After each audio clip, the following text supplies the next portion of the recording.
The Jeddah Declaration, signed 5 days ago by the Sudanese Armed Forces and the paramilitary Rapid Support Forces, has come to nothing. The month-long fighting in Sudan has instead intensified. What has gone wrong and what could be the solutions? Cambodia's election body has barred a key opposition party from the polls in July. It's not the first time this has happened in Cambodia, but the impact could be beyond an election or just the political sphere. The Kudumbashree program was launched in the Indian state of Kerala 25 years ago. Today we discuss how this scheme to eradicate poverty and empower women presents an alternative economic and social model for other Indian states and even other countries. Over 800 civilians have died and many more have been injured amid hundreds of thousands displaced in the conflict in Sudan. The fighting has intensified over the last month as the Sudanese armed forces and the RSF fight for control. What is the reason behind this recent bout of fighting? What role have countries such as the United States, Saudi Arabia, and others been playing in this conflict? How do we understand the military junta's insistence on retaining political control? Let's ask Prashant from People's Dispatch for some much-needed perspective in this ongoing crisis. Prashant, so, the Jeddah Declaration is just 5 days old and the fighting continues. What explains this? Right, Pragya, so we need to understand that what happened there. Basically, the Sudanese army and the Rapid Support Forces, who are the two warring parties, they basically got together, signed a kind of declaration, whatever, which said that they would prevent civilian casualties. But all of it was clearly, it was just never going to happen. It was very clear about that because if you look at the trajectory of the fighting over the past 1 month, there have been numerous attempts at ceasefire. There have been even declarations of ceasefire, but none of them have really stuck. And the key point is that as far as the conflict is concerned at this point of time, neither side has enough of an advantage or disadvantage to really settle, so to speak. And even if you look at the international backing, these players have both these sides have their own support bases internationally. So this issue was building up over a long time, and that is really what culminated in this fighting that broke out on April 15th. And because of how Sudan is currently, because of the political situation in Sudan, where we have these two powerful armed forces, both of whom are really vying for supremacy, there is, it's very difficult in this point to expect a peace to break out. And it does not help that both sides have also released very vehement statements. In fact, I think the RSF chief, Mohammed Hamdan Dagalo, Hemeti, has said that Burhan would be hanged. Right. Burhan also making some changes, trying to cut out, I think it froze the RSF's bank accounts, if I'm not mistaken. So it's not that, so only escalation has taken place over the past 1 month. So I don't think the Jeddah Declaration was really, I think one of the sources who spoke to our reporter Pawan Kulkarni said that basically it's just a piece of paper, and nobody really in Sudan in the middle of it was expecting it to have any concrete outcomes. And that has clearly not happened. So in a way, it's not surprising at all. At the same time, it's also very tragic that this is a situation. The death toll is around 800 plus. Over 3,200 people, if I'm not mistaken, have been injured. Over 1 million people have been displaced. And initially all the foreigners, all of them got out, and then the people of Sudan were left to sort of deal with what is a really, at least in many parts, a deteriorating situation in terms of basic amenities, food, water, basic safety, that has led to people sort of fleeing from, whatever states are relatively less touched by the war. So families being displaced, families being separated, and it's a very risky journey for many of these families. So all of that has continued over the past 1 month. Right, Prashant, there's a statement from the United States which says that the Jeddah Declaration was actually not supposed to end the violence. It was some sort of a declaration of intent. What does that mean?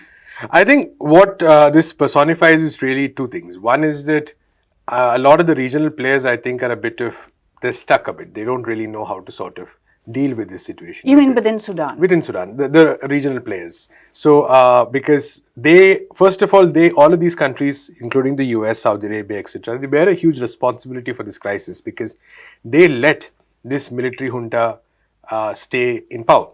So to go back, to do a bit of history, we know that the military junta, that is Abdul Fattah al-Burhan, the current chief of army, and his number 2, that is Hemeti. Both of these generals were, they took power at various points, but in October 2021, they staged a coup and overthrew the government. And from that time on, they were still given the pride of place in any kind of negotiation. Even when there was discussion, there was always talk of a civilian led government taking over, which Okay. does not necessarily mean a civilian government. It means a civilian led government, which Right. means the military still retains influence. And this is what the protesters on the street, the neighborhood resistance committees, the Sudanese Communist Party, all of these were opposing, because they said that this is not a sustainable solution. As long as the military remains an integral part of the negotiations, there is very little hope for these negotiations to really work. As in, we're talking about the pre-war scenario, right? Right. Okay.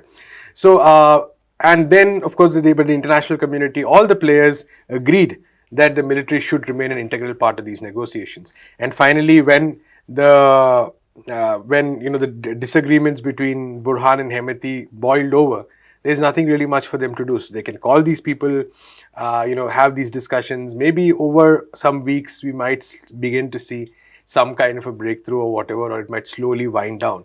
But the impact has already been horrific. For instance, in Darfur, I mentioned all the impact, but also in Darfur, where again violence is broken out, militias, running amok over there.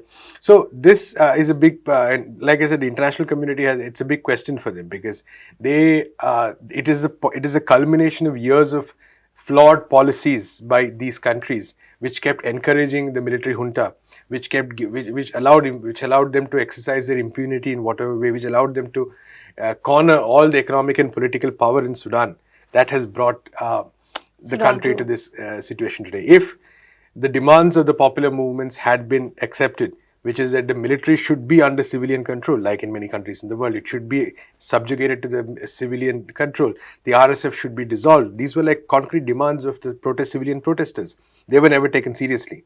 And instead, the military junta and some right-wing political parties kept doing these negotiations, and of course they reached nowhere.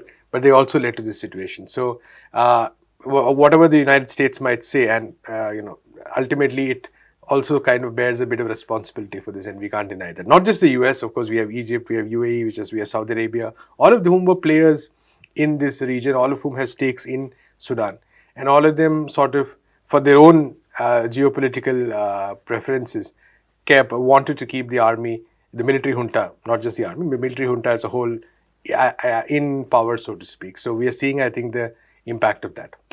Right, Prashant, and thanks a lot for joining us with that. Cambodia's election body has barred the country's main opposition party, the Candlelight Party, from contesting in the next election, cementing the road to complete victory for the ruling Cambodian People's Party.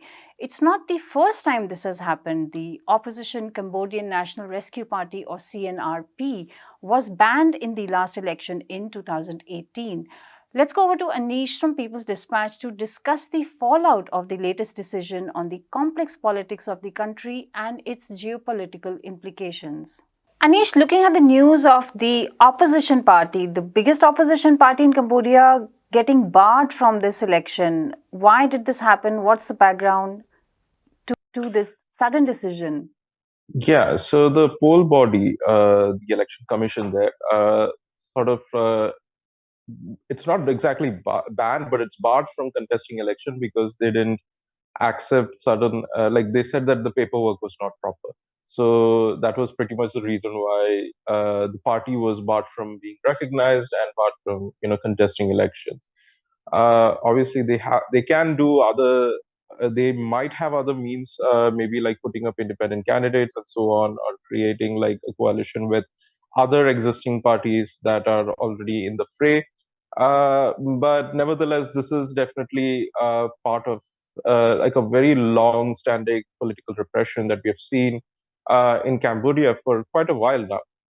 Where this was also not the first time that an opposition party was barred or even banned in Cambodia. In the previous election in 2018, the Cambodian National Rescue Party was actually also banned from contesting altogether, and their leaders were essentially forced into exile because many of them had arrest warrants against them.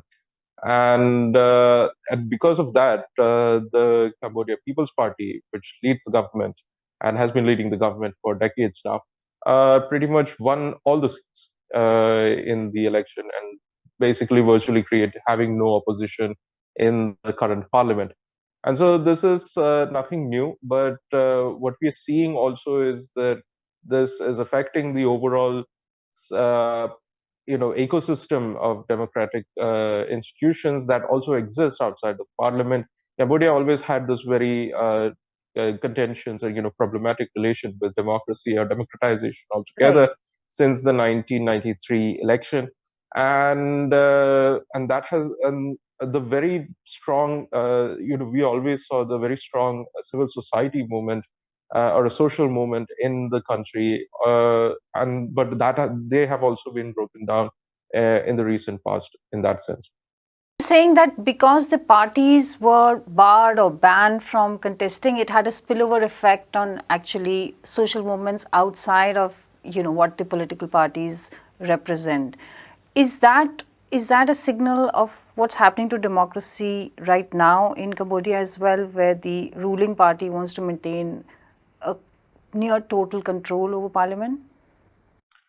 Yeah, I mean, I wouldn't say it is because of the parties being barred or banned or overthrown in various through various means. We have seen, coups where courts are part of the entire process, but there's in by 2018, 2019, we definitely saw a certain kind of repression that extended into the realm of the civil society, and especially uh, Cambodia's massive trade union movement. That was actually one of the most prominent movements in the of its kind in the region, in Southeast Asian region as a whole. You had trade unions of various sort, and there was large level of unionization among workers as well.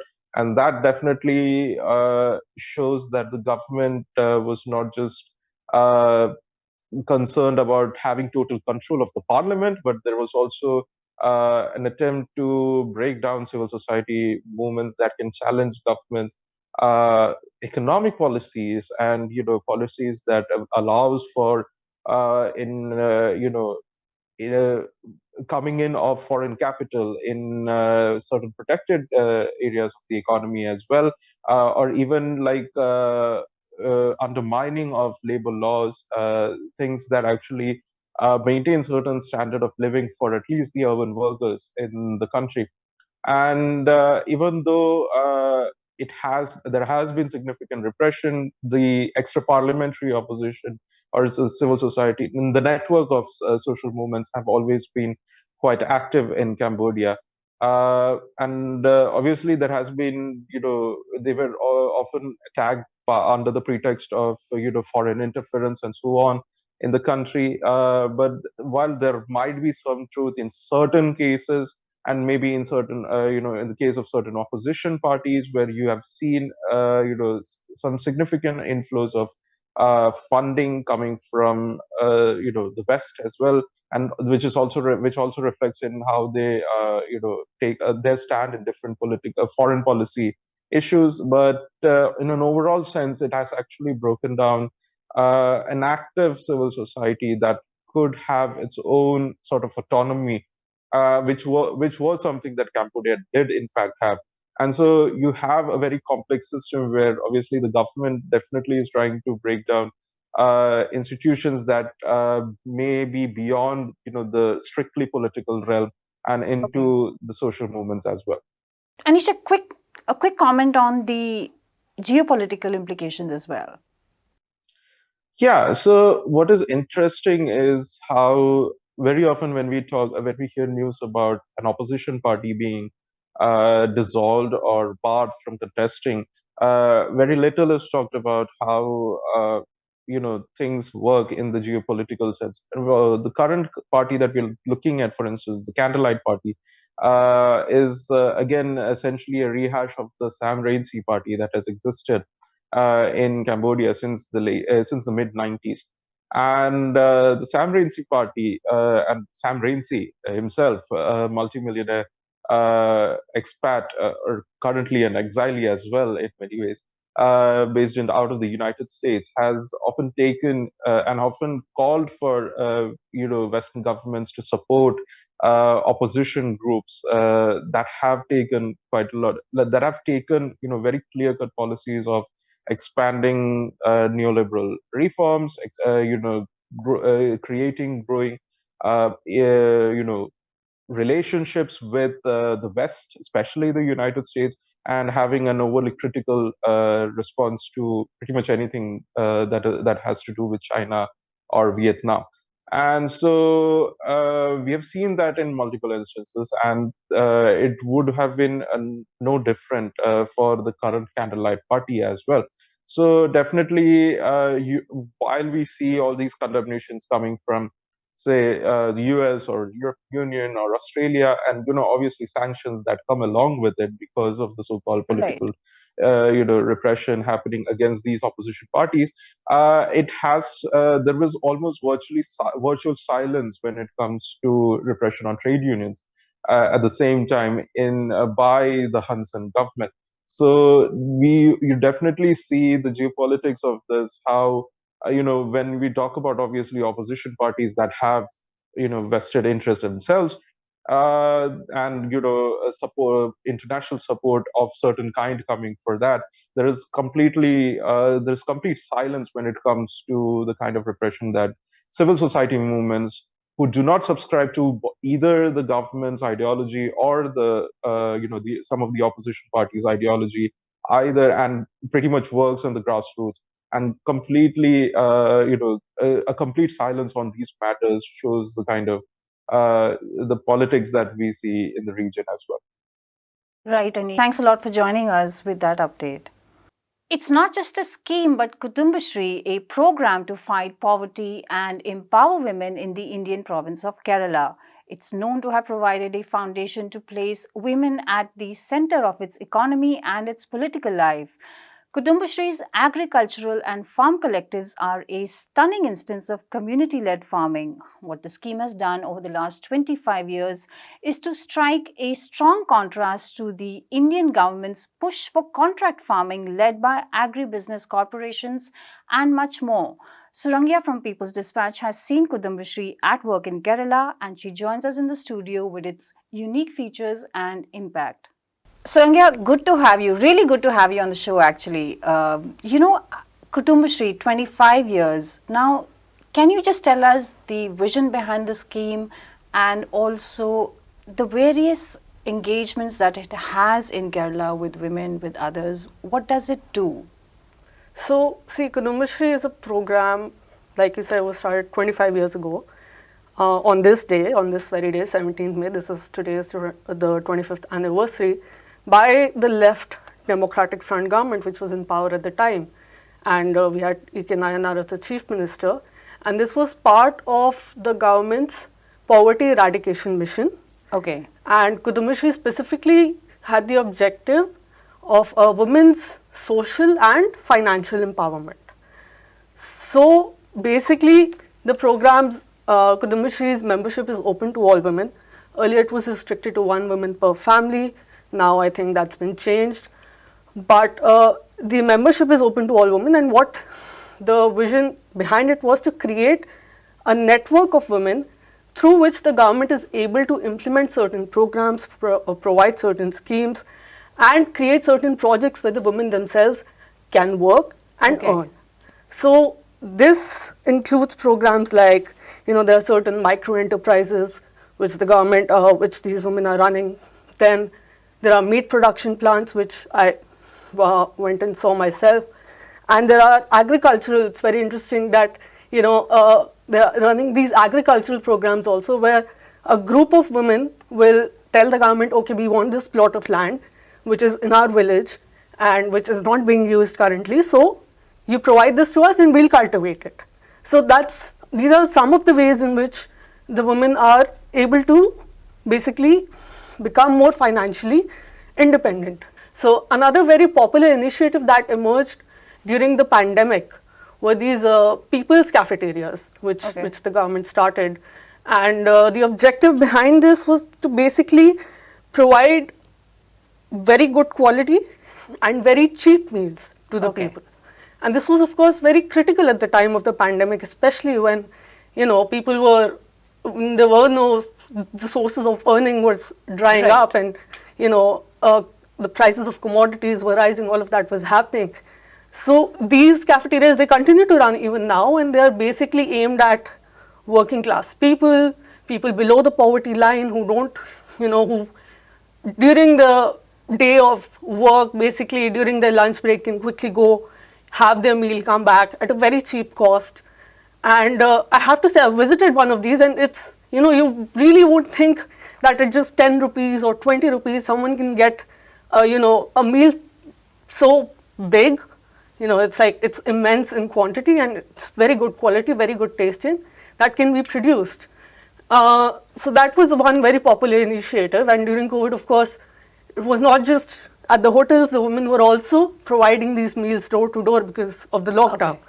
So what basically Kudumbashree and the government through Kudumbashree has done, it has created this network of women, which is arguably one of the largest networks in the world. I think it has around 4.6 million women in Members. it. Yeah, around 4.6 million members, according to the figure on the website right now. So you actually have been to Kerala, you've looked at this Kudumbashree scheme from top to bottom, you're working on a documentary which basically documents how the scheme works.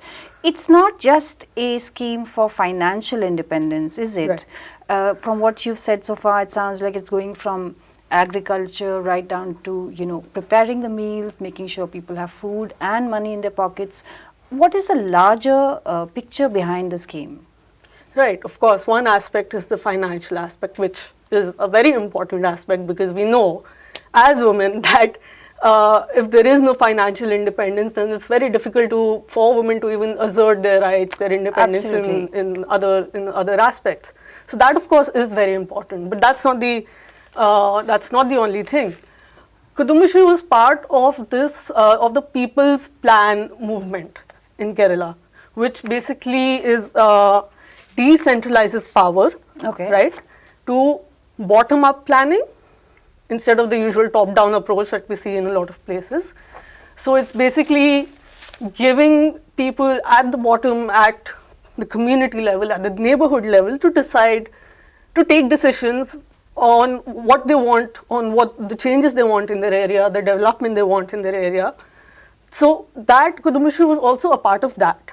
So in that, basically, there are 3 tiers at which Kudumbashree works. There are neighborhood levels, which, basically your immediate neighborhood, Okay. the women in that will be organized in their neighborhood group. Then the area level, which will be a level above that, maybe certain number of neighborhoods will be in one area. And then above that, you have the community level, in a certain number of areas in one community. So because women are organized in this nature, and they are very active in, knowing what is happening around them, and basically being involved in what is happening Right. around them, because we see in many other states of the country and many other parts of the world, women don't really step out that much to see, so that they, even if they're given a chance to become, even if, like in India, we have, the government has said that, okay, 1/3 of the seats in the local government is reserved for women. Right. So many times we see that even if a woman has won the seat, it will be her husband who will be actually doing the work, because the woman herself might not actually be stepping out of the house to actually being able to, Right, they don't have the experience. exactly, to Yeah. actually, or even be taken seriously. So because of Kudumbashree, because of how women are working there, that factor is eliminated to a large extent. And when these local government elections happen and women get those seats, they actually work, Okay. Instead of just being a figurehead, instead of just being a tokenistic sort of thing, they're actually doing the work. And in the rest of India, we see just 1/3 of the seats. The Kerala government has actually extended it to 50% of the seats. So 50% of the seats in local government bodies are now reserved for women. Okay. And because of this, so they are the ones responsible for, actually deciding what's going to happen in their area.